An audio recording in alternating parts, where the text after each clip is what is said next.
Bonjour et que Dieu vous bénisse. Bienvenue sur le podcast Éprouvé, un échange conduit en esprit et en vérité.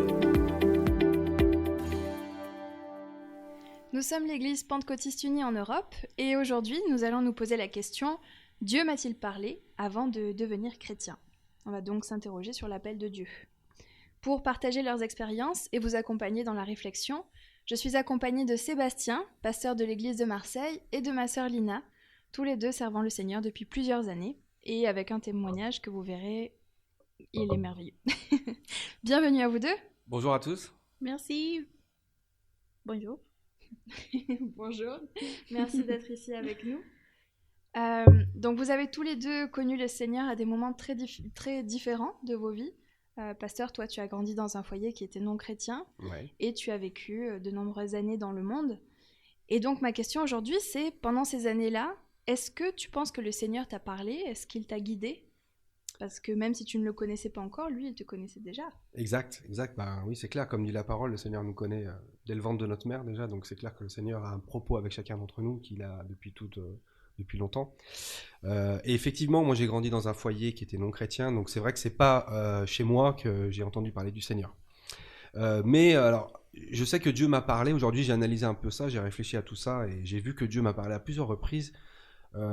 Mais je m'en suis pas forcément rendu compte sur le moment, évidemment, puisque je connaissais pas le Seigneur.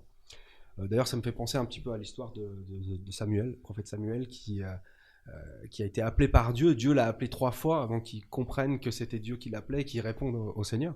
Et je crois que Dieu fait un peu ça avec nous aussi. Alors donc, comme je disais, j'ai pas pu entendre ou avoir aucun témoignage chrétien chez moi parce que mes parents n'étaient pas chrétiens. Mais par contre, je me souviens que j'ai une tante qui, elle, était chrétienne. Quand j'allais chez elle, avant de manger, on priait avant de prendre la nourriture. Donc déjà, c'était quelque chose que je connaissais pas, qui était un témoignage quelque part. Donc je me rappelle de ça, mais bon, ça n'a pas eu d'impact sur moi, à part que je me posais quelques questions, voilà, sur ça. Après, j'ai eu d'autres occasions, évidemment, en réfléchissant, où Dieu m'a parlé, où Dieu m'a appelé à travers des chrétiens, bien évidemment, auxquels j'ai pas répondu, bien sûr. Je me rappelle quand j'étais adolescent, une fois je suis parti avec des amis me balader en ville, et sur la place Bellecour, qui est une place à Lyon qui est assez connue, c'est la plus grande place, une des plus grandes places d'Europe d'ailleurs. Il y avait des chrétiens qui étaient là, des jeunes chrétiens qui étaient en train d'évangéliser dans la rue en fait, et ils chantaient des chants chrétiens, ils avaient une guitare et tout, et donc nous on était passés devant eux et on les avait vus, et je me rappelle, on s'est carrément moqué d'eux en fait. Clairement, je le dis aujourd'hui.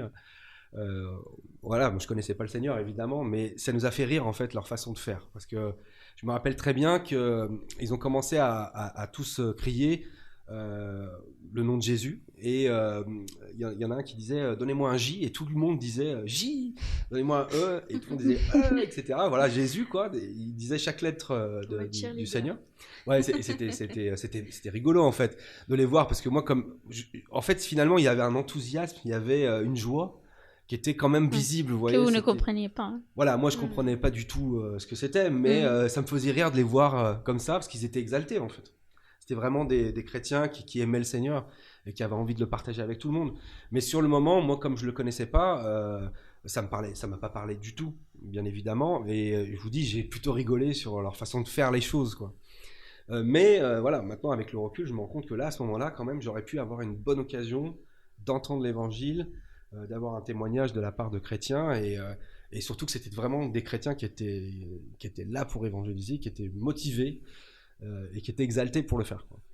Donc ça, j'estime que voilà, ça c'était vraiment un appel que Dieu m'a fait, auquel j'ai pas du tout répondu. Ça me fait penser d'ailleurs au Proverbe chapitre 1, au verset 24, qui nous dit je vous appelle et vous dites non, je vous tends la main et personne ne fait attention. Et je crois qu'à ce moment-là, c'était vraiment ça. Dieu a pu nous appeler, a pu m'appeler à différents moments, et j'ai pas répondu, voilà. J'ai pas fait attention. Après, il y a eu d'autres moments comme ça. Bon, je me rappelle pas de tout exactement, parce que j'imagine que Dieu m'a parlé plusieurs fois aussi. Mais je me rappelle avec la sœur Tania, donc mon épouse, on est parti en Italie voir des amis à la sœur Tania, qui eux étaient chrétiens, et qui nous ont quand même donné un témoignage, qui ont quand même essayé de nous parler du Seigneur. Et moi, j'étais vraiment pas attentif à ça. C'est maintenant que je suis chrétien que je me rends compte que j'ai eu cette occasion-là avec eux.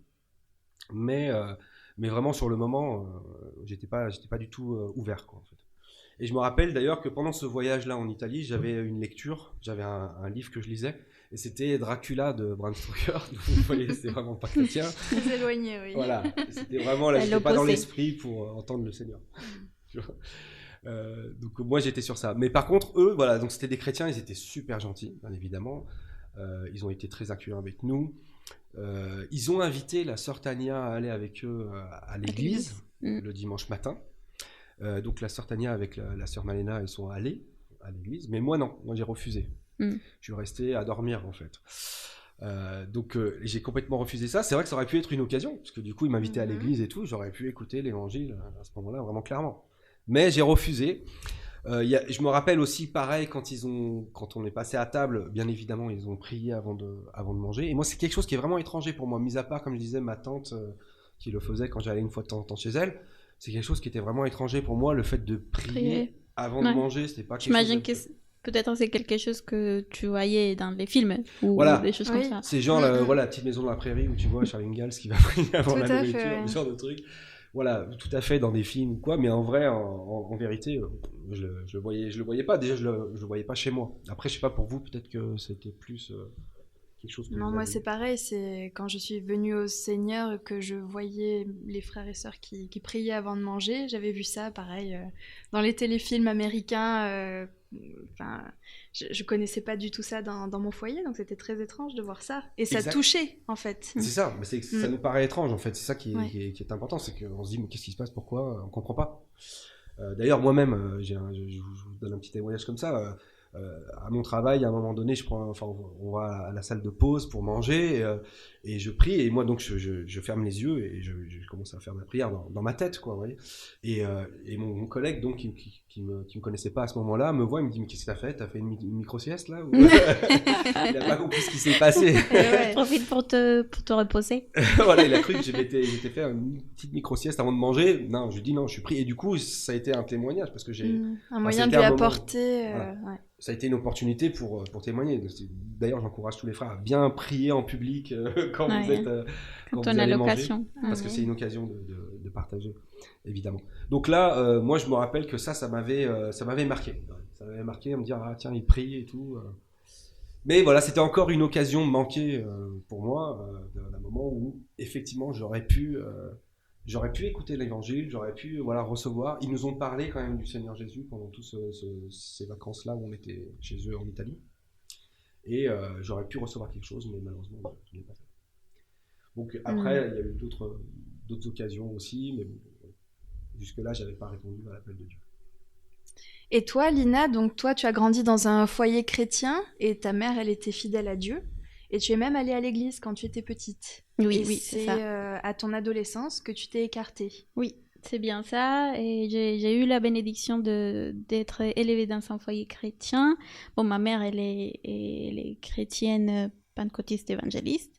Mon père, il est catholique, mais il n'a jamais refusé qu'on soit élevé dans la foi chrétienne.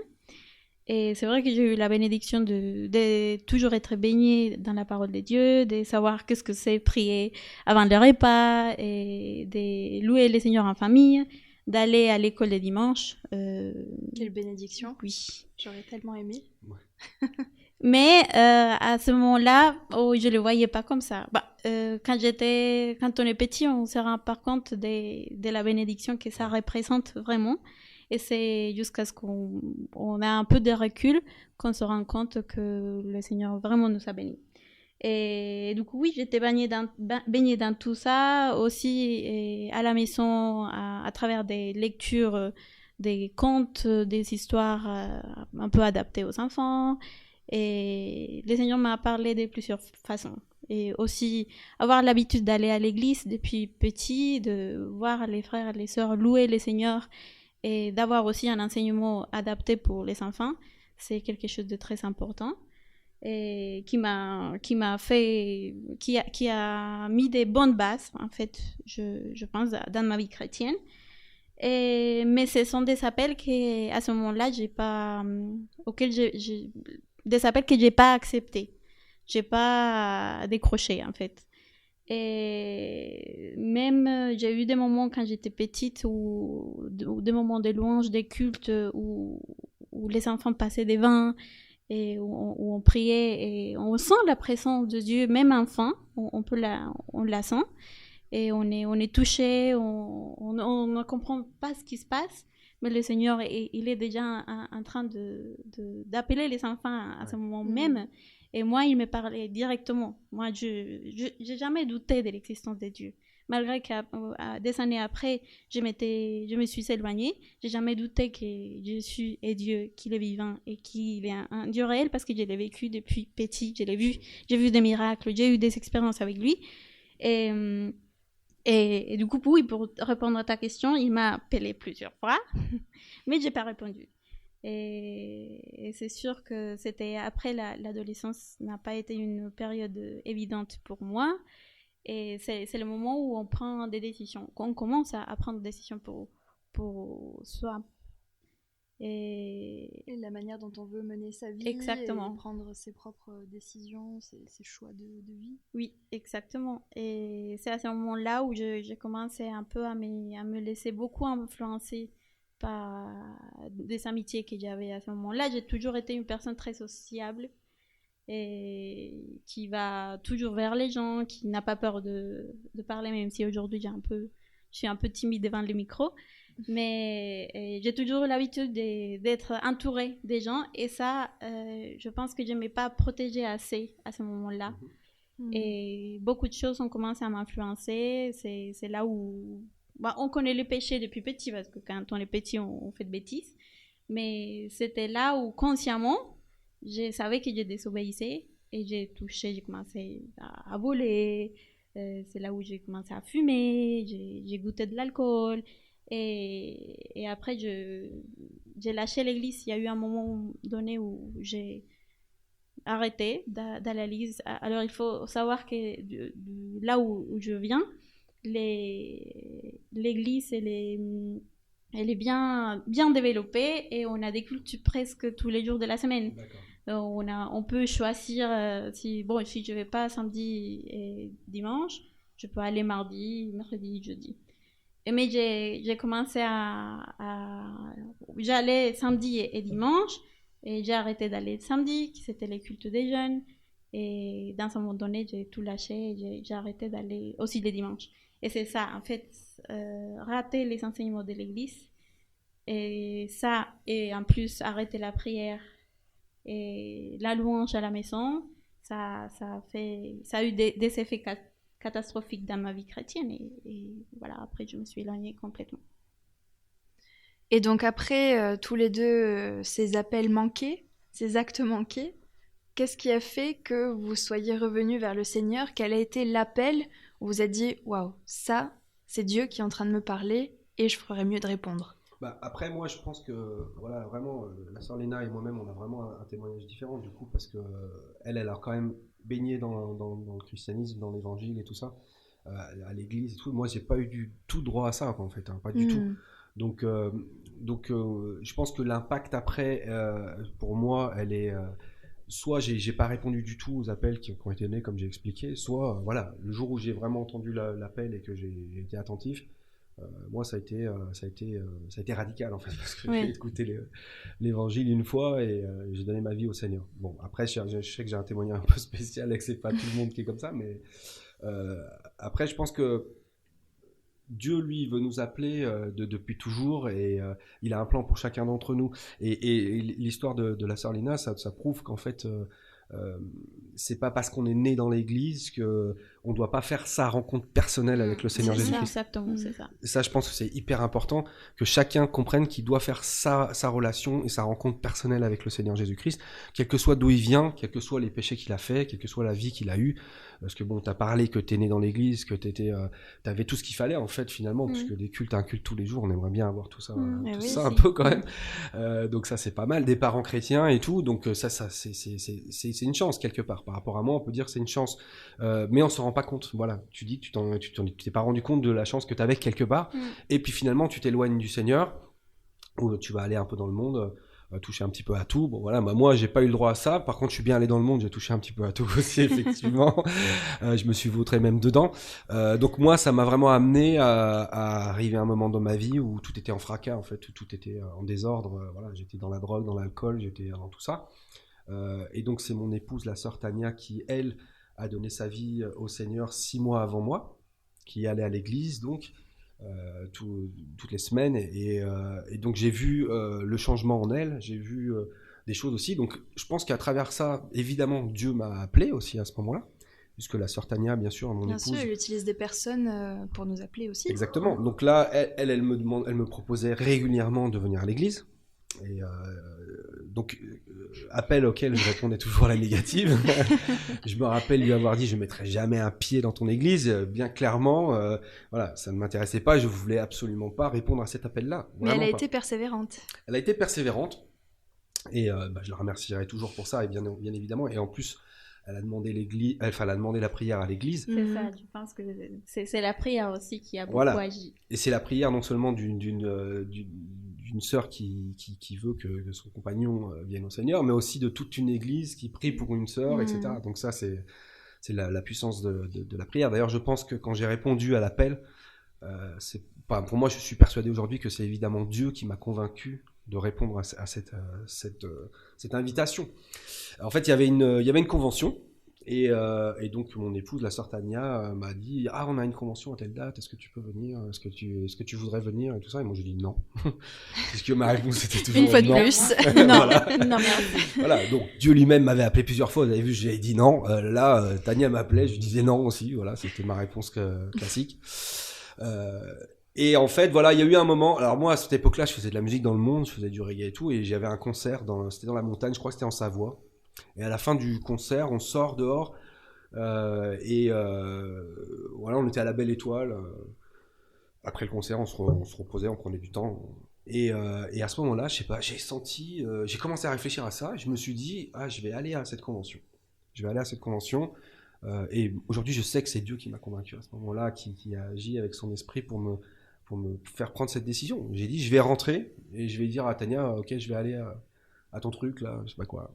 Pour lui faire plaisir à elle, ou est-ce que tu sentais déjà qu'il y avait quelque chose d'autre qui te poussait? Non, pas du tout. Vraiment, j'ai pas senti ça. Maintenant, aujourd'hui, je sais que Dieu m'a convaincu. Et peut-être que même à ce moment-là, pile, certainement, Tania était en train de prier, ou je sais pas. Ouais. Parce que je le sens comme ça, je vois que Dieu a répondu à une prière en fait à ce moment-là. Mais moi, je me suis dit vraiment, je vais lui faire plaisir. Oui, et peut-être avant d'aller à l'église, tu t'étais fait une idée dans ta tête de ce que tu allais voir. Mais oui, il y a ça aussi. Alors, il y avait vouloir lui faire plaisir, mais il y avait aussi voir dans quelle secte elle était, quoi. C'était ça exactement, aussi. J'avais entendu parler d'un monsieur qui s'appelait Thierry. Voilà, c'était le pasteur de l'église, le pasteur Thierry, mon pasteur. Mais voilà, j'ai entendu, Thierry, il est super, Thierry, voilà, le pasteur Thierry. Et j'ai dit, qui c'est ce Thierry, quoi? Il faut que j'aille voir qui c'est, quoi. Qui c'est qui a il y avait un petit peu de jalousie derrière, peut-être. Il a retourné le cerveau de mon épouse. Je veux aller le voir. Non, il y avait, oui, j'avais envie de lui faire plaisir. Parce que ça faisait longtemps que je lui avais pas fait plaisir en quoi que ce soit. Parce que, comme je vous ai dit, ma vie à ce moment-là était vraiment fracas dans tous les sens. Ma relation, d'ailleurs, avec Tania était aussi assez mauvaise. Clairement. Elle était mauvaise à ce moment-là. Et puis moi, j'étais dans la drogue et dans l'alcool vraiment là à un niveau très élevé. J'étais vraiment très très accro à tout ça. Donc ça n'allait pas du tout. Et donc là, j'ai dit, je vais quand même lui faire plaisir. C'était vraiment le truc numéro 1, c'était ça. Mais derrière, la deuxième chose, c'était d'aller voir qu'est-ce que c'est que ça, qu'est-ce que c'est que cette histoire. Franchement, dans ma tête, c'était qu'est-ce que c'est que cette secte, vraiment. Qu'est-ce qui se passe exactement? Et en fait, il se trouve qu'en fait, c'était le meilleur guet-apens que le Seigneur pouvait me faire. C'est ça. Moi, j'ai un témoignage un peu similaire. C'est mon mari qui m'a invité, qui n'était pas mon mari à l'époque, qui était peut-être même pas un ami, qui m'a invité plusieurs fois. Et moi, j'étudiais la sociologie. Donc je me suis dit, je vais faire une étude sociologique de ces gens très bizarres que je ne connais pas, qui se réunissent tous les dimanches mystérieusement. Pourquoi ils font ça? Et pareil, un guet-apens très bien organisé par le Seigneur. Gloire à Dieu. Parce que toi, t'as donné aussi ta vie tout de suite? Moi aussi, j'ai donné ma vie au Seigneur, pas tout de suite, mais ça m'a peut-être pris 1 mois avant de prendre la décision de me faire baptiser. D'accord. C'est Vraiment quand même rapide. très rapide, ouais. En fait, il m'a invité de nombreuses fois et à chaque refus, il me partageait la parole de Dieu. Donc, sous prétexte de devenir ami, il me faisait ami du Seigneur aussi. Ouais. D'accord. Voilà. Bonne stratégie. Oui, Ouais. tout à fait. Donc le frère était persévérant. Et donc, au bout d'un moment, grâce à sa persévérance, il m'a invité une fois de plus et j'ai dit, je vais lui faire plaisir, mais en plus, ben, ça va rentrer dans mes cours de sociologie. Ouais. Donc, je fais pourquoi pas, tout bénef. un petit journal de bord. Tout à fait, un petit journal de bord. Et c'est comme ça que j'ai connu l'Église. Et dès ma première arrivée à l'Église, j'ai été touchée par l'amour de Dieu, par l'amour des frères et sœurs, en fait. Ah ouais. Par l'accueil Ouais. qu'ils m'ont réservé.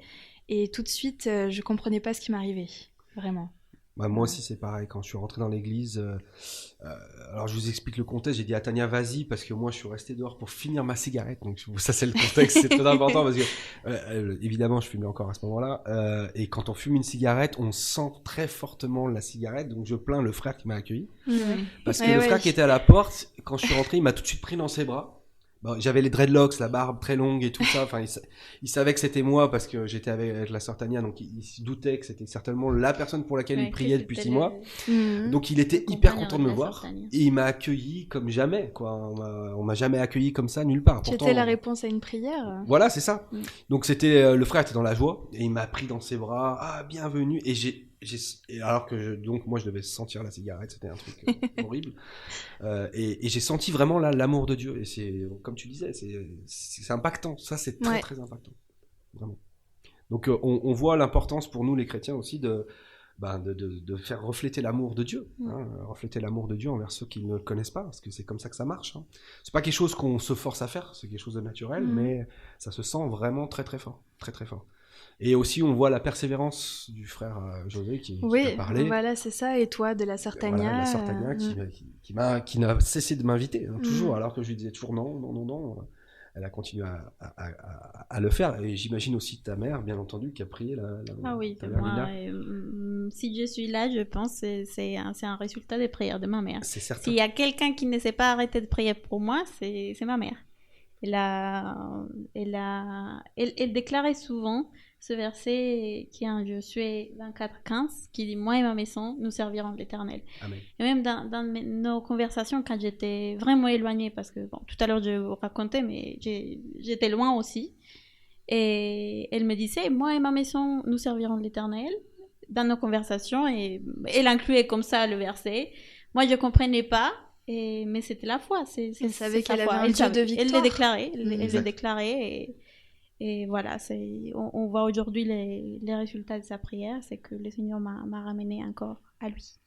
Et je vois moi aussi quelque chose, c'est que, voilà, par exemple, le Seigneur, pour les mages, il les a fait venir à Jésus lorsqu'il est né, par ce qu'il connaissait. C'était des hommes qui étaient intéressés par les astres et tout ça.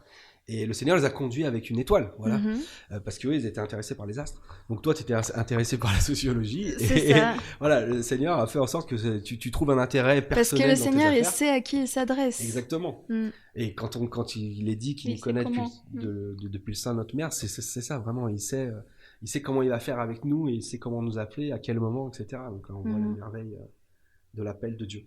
Amen.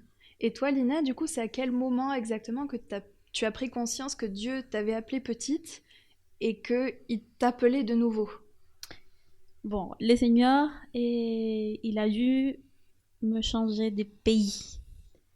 Alors, quand j'étais en Colombie, je m'étais arrêtée tout à l'heure à mon adolescence. J'ai commencé à goûter, à tester des choses et à m'éloigner de plus en plus. Après, je suis rentrée à l'université en Colombie. J'ai fait mes études là-bas et j'ai étudié des langues en Colombie. Et du coup, le projet de voyager s'est développé. Mais je me souviens que ma mère, elle me disait toujours, si tu as étudié des langues, c'est pour le Seigneur. Même si dans ma tête, en ce moment-là, c'est moi qui ai choisi. C'est moi qui ai choisi d'étudier le français et l'anglais. Mais ma mère me disait souvent ça. C'est pour le Seigneur. Je ne le comprenais pas à ce moment-là. Et elle me disait, tu vas voyager. Il faut que tu voyages. Et on va mettre ça entre les mains du Seigneur. C'est le seul projet à ce moment-là que j'avais dans ma vie parce que j'avais d'autres projets. Mais le projet du voyage, on l'a mis entre les mains du Seigneur, ma mère et moi. Bien sûr, c'est elle qui dirigeait les prières, mais on a présenté le projet et ça se fait tout seul. Je suis arrivée ici en France comme fille au père, mais j'étais spirituellement pas bien parce que je m'étais éloignée totalement du Seigneur et du coup le fait de changer de pays, changer de langue et être toute seule, c'était un chamboulement complet. C'était complètement différent et ça m'a chamboulée complètement. Ça a été une période très difficile. Je pense que je fais une dépression à ce moment-là. Je suis pas allée voir un psychologue, mais maintenant je lis et j'avais pas mal de symptômes. Je dormais et les jours, pas la nuit. J'étais triste, je pleurais et je me sentais bien sûr seule. Mais ma chair me disait, me poussait à va rencontrer des gens, va faire la fête, c'est ça qui va te détendre, c'est ça qui va t'aider. Moi, je fais ça, j'ai tout fait aussi. Les premiers mois que j'étais ici en France, et c'est ça ce que j'ai fait, j'ai rencontré plein de gens, j'allais faire la fête, et j'ai beaucoup bu, beaucoup testé, j'ai touché les drogues aussi, mais tout ça m'a ramené à un point de non-retour en fait. J'étais dans je suis tombée dans le plus profond et moi, j'arrivais pas à m'en sortir toute seule. Oui, devant les gens, j'étais contente, j'étais la fille latina qui dansait, qui faisait la fête. Mais quand j'étais toute seule, j'étais pas tranquille. J'étais pas heureuse, je trouvais pas la paix surtout. J'étais inquiète tout le temps, j'arrivais pas à dormir la nuit et du coup les autres pouvaient pas le voir ça aussi. Non. Ouais, et j'ai jamais raconté. Donc du coup personne t'aide en fait finalement. Non, parce que personne le remarque et tu n'es pas dans la capacité d'appeler à l'aide. Et c'est pareil pour moi parce que tu vois, moi j'étais donc chanteur dans un groupe de reggae, donc j'avais une certaine notoriété, etc. Puis tout le monde me voyait comme le chanteur du groupe de reggae, tu vois, donc tout le monde se dit tout va bien. Personne ne peut se dire que dans ta vie personnelle, il n'y a rien qui va en fait. Et à côté de ça, dans ma vie personnelle, il n'y a rien qui allait du tout, quoi. J'étais vraiment au fond du gouffre. C'est le masque social. Voilà, le masque social et tout. Et du coup, comme les gens qui t'entourent ne le voient pas, il n'y a personne qui t'aide, évidemment. Mais les seigneurs, ils savaient. Les seigneurs, ils savaient que je me trouvais dans une situation dont j'avais besoin de lui, que de lui. Il n'y avait que lui qui pouvait m'aider. Et il y a eu un soir, je me souviens, c'était le point de bascule. Non, c'était une journée parce que je dormais le jour, parce que j'arrivais pas à dormir la nuit. Et dans ma vie, j'avais touché aussi à des choses spirituelles qu'il faut pas. Et un peu obscure, j'aimais beaucoup la littérature obscure. Dracula. Et Stephen King, compagnie, tout ça. Et moi, personnellement, ça m'a fait du mal parce que ça a ouvert des portes. Mais on se rend pas compte en plus à ce moment-là. Hein. Oui, je sais, il y a des personnes qui te disent « Ah, mais c'est qu'un livre, ça va rien te faire. » Mais je vous conseille. Si aujourd'hui je peux donner un conseil à quelqu'un qui m'écoute et qui est sur le point de rentrer à ce type de trouver des plaisirs sur ce type de littérature, c'est ne touchez pas parce que et ça ouvre des portes qu'on maîtrise pas. Ouais, complètement. Et moi, depuis ça fait ces années, ça durait que des fois je restais un peu bloquée dans les sommeils et je voyais des esprits et ma mère m'a dit il faut que tu invoques le nom de Jésus. Invoque le nom de Jésus quand tu es dans ce moment de blocage et c'était la seule chose qui m'est libérée. Mais comme t'es pas spirituellement bien et c'est pas quelque chose qui va durer non plus, c'est jusqu'à ce que tu prennes la décision de donner ta vie à Jésus-Christ, ça va pas s'arrêter. Et ce jour-là, j'étais en train de dormir et j'ai vu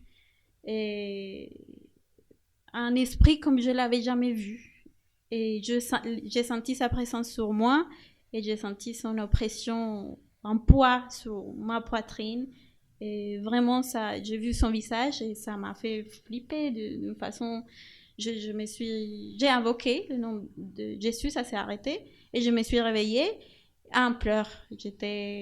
C'est des choses que si tu l'as pas vécu, c'est difficile à le décrire avec des mots. Mais je savais qu'il y avait que Dieu de toute façon qui pouvait m'en sortir de ça. Et comme j'avais pas une relation directe avec Dieu, ce que j'ai fait, c'était d'appeler ma mère. Et j'ai appelé ma mère en Colombie, c'était 3h du matin, quelque chose comme ça. Elle a décroché tout de suite. Et je lui ai raconté, elle m'a dit, ça va pas. C'est pas normal. Tu as besoin d'aide. Spirituellement, tu vas pas bien et il faut que tu prennes une décision. Elle m'a dit comme ça. Et ça m'a... Ouais, et je lui ai dit, prions et voilà, ça va se passer. Et on a prié, mais c'est pas ça qui m'a fait prendre la décision tout de suite. Mais oui, sa phrase... Ça fait partie de... Ouais. J'ai commencé à... C'est le début du déclic. Exactement, c'était les débuts. Et je pense que le Seigneur Jésus, il a permis que ça aille jusqu'à là pour que je me rende compte que vraiment il faut que je m'approche de lui, que j'arrête de m'éloigner. Et après, bon, ma mère m'a dit, tu sais, il y a une église à Marseille. Et moi, oui, bon, c'est intéressant. Et j'ai commencé à chercher je lui ai pas dit directement, oui, je vais y aller. Dans ma tête, je me disais, tu sais, elle revient à la charge. Ouais. Je crois en Dieu, mais j'ai pas besoin d'aller à l'église. C'était ma philosophie de vie. Ouais. Mais le Seigneur a fait une sorte que petit à petit, j'ai commencé à chercher des informations sur Internet. Ça, c'est vraiment refuser l'appel de Dieu, en fait. Parce que toi, là, on voit ta mère, elle est centrale dans ton histoire et c'est elle qui lance les appels. Celle qui est utilisée pour lancer les appels. Tu dois aller à l'église, c'est Dieu qui t'appelle à ce moment-là. Toi, tu refuses, en fait. Non, parce que j'étais pas consciente que c'était Dieu qui m'appelait à travers elle. Exactement. Pour moi, c'était ma mère qui voulait m'embêter, qui te ressassait toujours les mêmes choses. Exactement. L'ado, quoi. Ouais. Mais le Seigneur a fait. Je pense que la solitude aussi a renforcé ma relation avec Dieu parce que il y avait des moments de vide où personne ne pouvait me parler, mais lui, il me parlait. Et j'ai commencé à chercher des informations sur l'église et il se trouve où? Ah oui, c'est pas loin de la gare. Ok, mais c'est loin. J'habitais à Aix-en-Provence à ce moment-là. Mais il y a eu un moment donné où j'ai appelé et j'ai appelé le pasteur. Oui, c'était son numéro et j'ai parlé avec lui. Je lui ai posé, c'est une église pentecôtiste. Et le pasteur m'a dit oui, nous avons des services le dimanche. Si tu veux, on peut aller avec mon épouse te chercher. Aix-en-Provence, c'est pas loin. Et si, c'est loin. Mais ils se sont proposés. Et chose que j'ai trouvée touchante aussi. Mais j'ai dit non. J'ai dit non, merci. Merci beaucoup. J'ai appelé juste pour avoir des renseignements. Peut-être oui, un jour. Voilà, et ça s'est fini comme ça. Mais le Seigneur, il est persévérant. Il est vraiment patient. Amen, amen. Il a été vraiment patient avec moi jusqu'à ce qu'un dimanche, je me suis réveillée avec l'idée. Je vais aller à l'église. Ouais. Je vais aller à l'église. J'y vais. Et est-ce que tu penses là, comme moi, ce jour-là, après le concert, que c'est Dieu qui t'a décidé en fait. Ah ouais, non, mais certainement. C'était longtemps après avoir fait tes recherches sur l'église et avoir appelé le pasteur. Je pense que ça s'est écoulé 1 mois, 2 mois. Ah oui, quand même. Ouais. T'as eu le temps de la réflexion. Ouais. Donc le fait qu'un jour, tout d'un coup, tu te réveilles et tu te dises, bon, aujourd'hui c'est le jour. Ouais. Je vais à l'église. C'est le résultat d'une prière aussi, je pense. Moi, je pense que ce jour même, ma mère était en train de prier pour moi, toute l'église là-bas. Ça a fait... Parce que c'est trop bizarre, en fait. Tu peux pas expliquer comment tu as refusé pendant tellement d'années et qu'un jour, tu te dis, ok, je vais à l'église aujourd'hui. Je sais pas d'où ça vient, cette idée, mais je me réveille. Moi, je suis pas une personne de matin, en plus. J'aurais pu me dire, je sais pas, si c'est dans l'après-midi, ok, mais le matin, ça représente beaucoup d'efforts pour moi. Et j'y vais pas. C'est un frein. Exactement. Non, rien. Ces jours-là, rien n'a empêché. Et ces jours-là, je suis venue à l'église. Et direct, le Seigneur m'a parlé ces jours-là directement à travers. La chose qui m'a touché le plus, c'était les louanges. Je connaissais quelques-unes dans ma langue maternelle. C'était en espagnol. Et les écouter en français, ça a fait quelque chose en moi, quelque chose de très spécial. Et après la prédication, le Seigneur m'a parlé directement. Est-ce que c'est là que tu as compris que le fait d'avoir étudié des langues, c'était pour le propos de Dieu? Un peu après. Ces jours-là, le Seigneur m'a dit, je sais ce que tu ressens. Ce que personne ne sait, je le sais. Évidemment, c'est ce que je disais tout à l'heure, où les gens autour de toi ne peuvent pas savoir. En fait. Non. Il n'y a que Dieu qui peut savoir en vérité. Tous les gens qui... je me rappelle avoir témoigné une fois avec le pasteur Thierry, on était allé voir quelqu'un qui était dans le monde, on lui a témoigné et tout, et le pasteur Thierry lui dit lui que tu vois là, il était franchement perdu, et on lui montre une photo de moi avec les dreadlocks, avec la barbe et tout, et le gars il dit je le préfère comme ça moi. Parce que le gars n'était pas conscient qu'en fait à ce moment-là, oui, peut-être que je lui paraissais sympathique et tout ce que tu veux, mais qu'à ce moment-là, moi ma vie était complètement fracassée quoi. Oui, exactement. Donc on peut pas savoir vraiment. Et du coup, je rebondis sur ce que tu dis par rapport au fait donc, du coup, que la prédication t'a parlé, parce que moi, ça a été pareil quand je suis rentré dans l'église pour la première fois. Donc, comme je disais, j'avais eu l'impact du frère qui m'avait pris dans ses bras et j'ai senti l'amour de Dieu, ce qui est très important. Et après, j'ai entendu la louange, les frères et sœurs qui chantaient, je voyais les frères et sœurs qui étaient très exaltés, les yeux fermés, les mains en l'air, en train de louer Dieu. Je trouvais ça magnifique. Et ça, c'est quelque chose qui m'a touché aussi. Comment est-ce que le culte Parce que moi, je connaissais pas par rapport à toi. Effectivement, toi, tu l'as eu à la française, alors que tu le connaissais à la colombienne. Ça t'a fait un choc. Donc, mais ça a eu un impact, en fait, finalement. Moi, c'était quelque chose que je découvrais complètement, comme on disait tout à l'heure. Je voulais voir comment la secte se passait. Là, j'ai vu le truc. Voilà. Et comme moi, j'étais dans la musique, il y avait une grosse part très importante dans ma vie. Là, je sentais quelque chose que j'avais jamais senti de ma vie. Et ça, c'est extraordinaire, parce que j'ai joué dans des petites salles, dans des bars où il y avait 10 personnes. Donc là, bon, c'est trucs très intimistes, voilà, tu ressens pas grand-chose, quoi. Voilà, c'est un peu, voilà. Mais j'ai aussi joué dans des énormes lieux comme le Bercy à Paris. J'ai joué là-bas devant 17 000 personnes. Donc là, tu dis ça va, tu sens là, il y a vraiment énorme. Des choses énormes. Donc j'ai senti plein de choses à travers la musique, évidemment. Mais là, pour la première fois, je sentais autre chose, quelque chose qui est indéfinissable. J'avais des frissons, je sentais. En fait, c'est la présence de Dieu, tout simplement. Et oui. Puisque le Seigneur dit qu'il règne au milieu de la louange de son peuple, et c'est véritable. Amen. Et donc la louange qui était donnée ici me faisait ressentir quelque chose que je n'avais jamais senti de ma vie, qui était extraordinaire, que je n'arrivais pas à définir. Mais ça a été un impact aussi, supplémentaire dans tout ce qui se passait là. Et puis après, voilà, comme pour toi, la prédication, où le Seigneur m'a parlé directement. C'était incroyable, d'ailleurs. J'étais donc assis à côté de mon épouse Tania, évidemment. Et à un moment donné, je la tape du coude en lui disant... Attends, qu'est-ce que ça allait raconter au pasteur? Il connaît toute ma vie. Parce que ce qu'il était en train de dire, ce qu'il était en train de prêcher, ça me touchait directement. Donc, parce que Dieu parle évidemment à travers les serviteurs. Et donc, tout ce qu'il était en train de prêcher, c'était pour moi. Et moi, j'avais l'impression, je me dis, mon épouse, elle lui a raconté toute ma vie, que lui, il a vu que j'étais là et il parle sur moi, quoi. Et donc, c'est là où la sœur Tania, elle me dit, non, mais je le connais pas, en fait, lui. C'est un pasteur invité, c'est la première fois que je le vois. Et donc, quand elle m'a dit ça, je me suis dit, attends, c'est la première fois qu'il est là. Ça veut dire que tout ce qu'il est en train de dire depuis tout à l'heure, que moi je me dis, ma femme lui a parlé, ma femme lui a parlé. En fait, non. Donc, comment il sait tout ça? Comment il peut me parler aussi directement? C'est incroyable, j'ai exactement le même témoignage. En fait, moi, là, je me suis dit, Dieu parle à travers cet homme. C'est vraiment ce que je me suis dit. Oui, moi, c'est pareil. Quand José m'a invité pour la première fois à rejoindre des frères et sœurs de l'église, c'était pas pour un culte, mais c'était pour un rassemblement des jeunes de l'église et pour faire des jeux sur la plage. Donc, j'y allais plus pour les jeux sur la plage. Voilà, c'était sympa. Et il se trouve qu'il y avait le pasteur à cette réunion-là, et ça faisait un moment que José lui parlait de moi. Et donc, il est venu tout de suite me saluer, il m'a pris dans ses bras, et puis il a commencé à me parler. Et en fait, pareil, il me racontait toute ma vie. Je serais incapable de vous dire le message qu'il m'a transmis, etc. Il me parlait de Dieu, mais en même temps, il me racontait toute ma vie.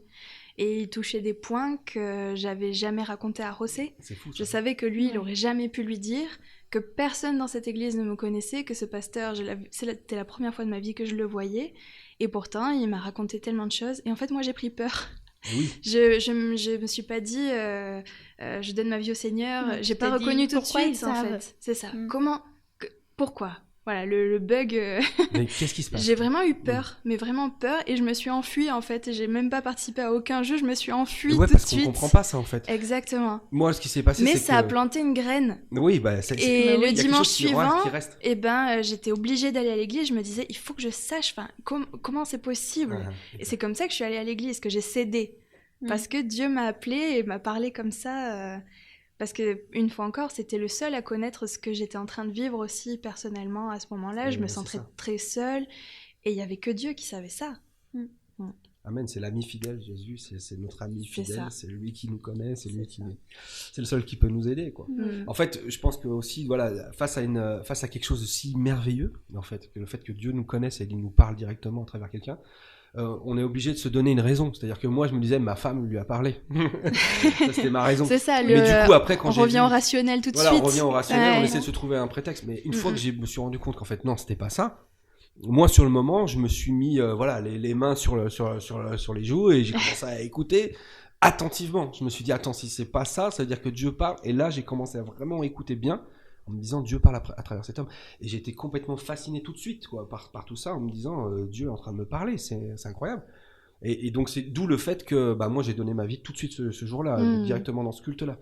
Toi, il a fallu parce que tout de suite tu as eu cette explication, une chose qui est assez exceptionnelle. Oui, parce qu'en fait le côté où je me trouve une raison a été balayé tout de suite. C'est ça. Donc du coup, il n'y a pas eu l'explication. Voilà, il n'y avait plus d'explication. La seule truc rationnelle, c'était que Dieu me parle. Il n'y avait plus d'excuses. Donc Dieu m'appelle, donc j'écoute. Et du coup, j'étais attentif. Et je me rappelle aussi quand même à la fin de la prédication l'appel, parce que je pense que moi, j'avais pas envie de faire quoi que ce soit. Je me serais pas levé spontanément pour aller donner ma vie au Seigneur, mais il y a eu un appel. Il y a eu un appel, et je me rappelle aussi que la sœur Tania m'a dit vas-y. Elle m'a encouragé aussi comme ça, mais le petit vas-y a fait que je me suis levé et j'y suis allé. Donc d'où l'importance de l'appel. Je dis ça s'il y a des prédicateurs qui nous écoutent, faites bien un appel à la fin de votre prédication, parce que là je me suis avancé, et c'est là où donc le pasteur Thierry, qui était le pasteur de l'église à ce moment-là, ici, le vrai pasteur en fait, qui lui peut-être connaissait quelque chose de ma vie, mais en tout cas c'était pas lui qui avait prêché, il est venu prier avec moi et j'ai donné ma vie au Seigneur ce jour-là. Donc là finalement j'ai répondu à l'appel que Dieu m'avait donné depuis très longtemps. Et qu'est-ce que tu as fait comme prière ? En fait ce qui s'est passé, c'est que moi j'avais jamais prié, contrairement à toi, je connaissais pas du tout l'église, je savais pas du tout comment prier. Pour moi c'était je vous salue Marie ou notre Père qui est aux cieux. Oui, le Pater Noster.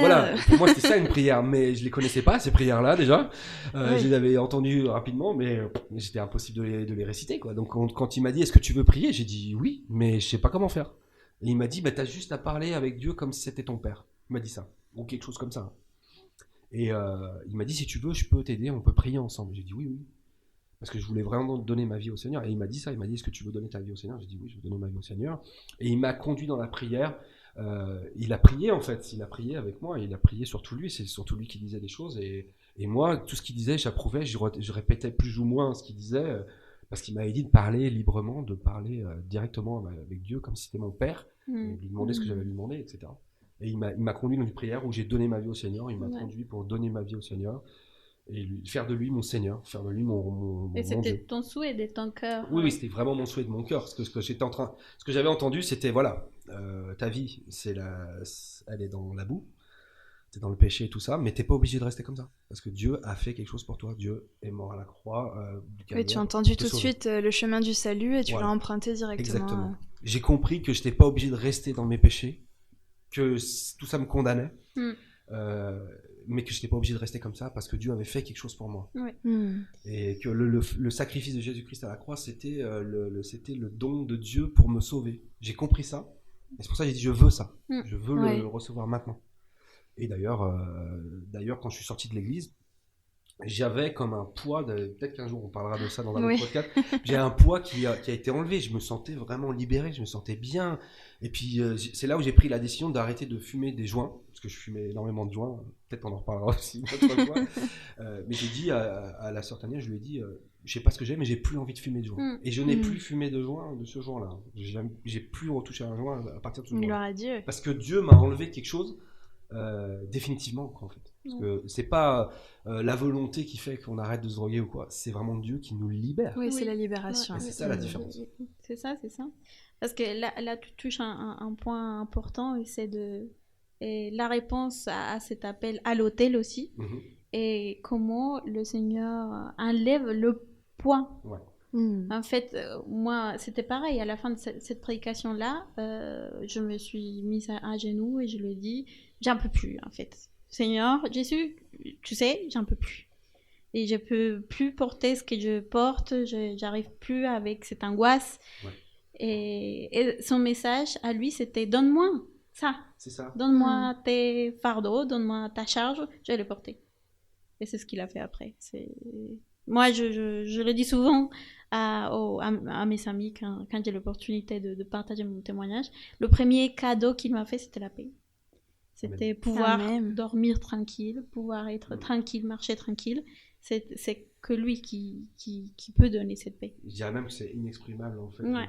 On ne peut pas expliquer. On ne peut pas l'expliquer. Ce qu'on ressent, il y a vraiment quelque chose qui se passe qui est extraordinaire, qui est magique, qui est incroyable. Dieu enlève vraiment un poids de notre cœur. Ce moment, j'ai senti ça, quoi. Vraiment, je me suis senti léger, je me suis senti, voilà. Et c'était que le début, en plus. Oui, parce que tout à l'heure, tu m'as posé la question si c'était à ce moment-là que j'ai su que j'avais appris des langues pour ça. Non.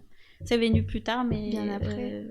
Plus pour les services, mais on aura l'occasion d'en parler après. Oui, je pense que déjà, tout ce qu'on est en train de partager ensemble aujourd'hui, on est capable de le réaliser aujourd'hui clairement, mais à l'époque, non, c'est ça. Maintenant, on a le recul suffisant, et puis on connaît mieux notre Seigneur aussi. On connaît sa manière de procéder, comment il traite avec les personnes, et on est capable de, savoir de quelle manière il a traité avec nous maintenant. Mais à l'époque, peut-être pas forcément, voire pas du tout. Et c'est assez incroyable parce que tous les deux, la première fois où vous êtes revenus au Seigneur pour Lina et venus au Seigneur pour toi, pasteur, vous avez donné votre vie au Seigneur. Toi, Lina, est-ce que tu dis que tu as été libérée d'un poids, que tu lui as donné tous tes fardeaux, c'est ça aussi, ta rencontre avec le Seigneur. Pour moi, ça n'a pas été ça du tout. Moi, c'est quand j'ai reçu le Saint-Esprit que ça a été ça, ce poids enlevé, cette culpabilité, cette peur. Moi, mon parcours chrétien était très rationnel au début. Très bien, j'accepte. Le premier culte où je suis allée, c'est vraiment la louange et les frères et sœurs qui m'ont touchée.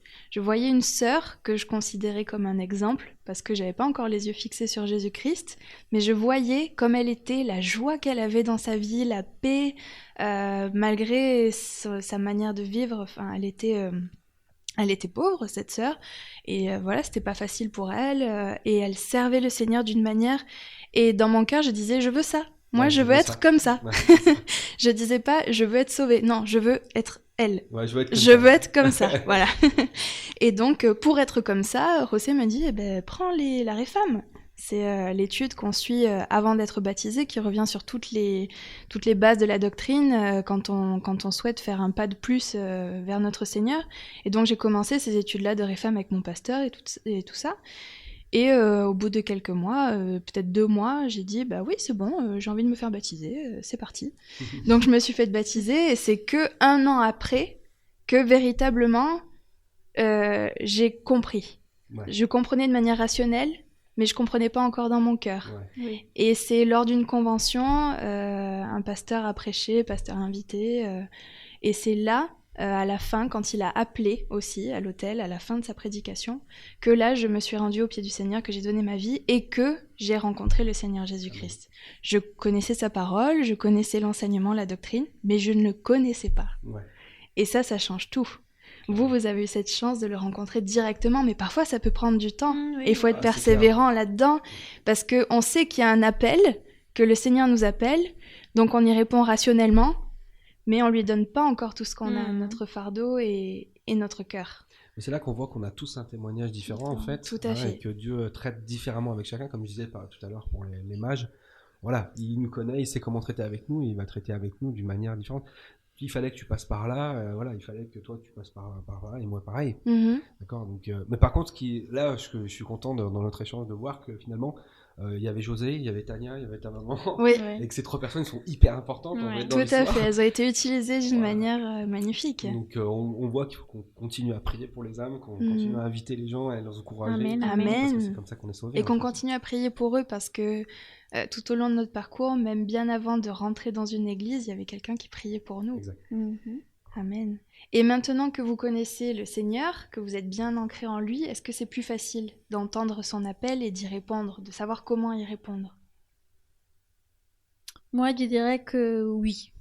Je pense qu'au moment où il y a la repentance et qu'on décide de se rapprocher beaucoup plus de lui, on arrive à identifier quand il nous parle, soit à travers la prière, soit à travers la louange, soit à travers les prédications, le partage de la parole à l'église, ou même dans un moment où on est tout seul et on lit tout seul.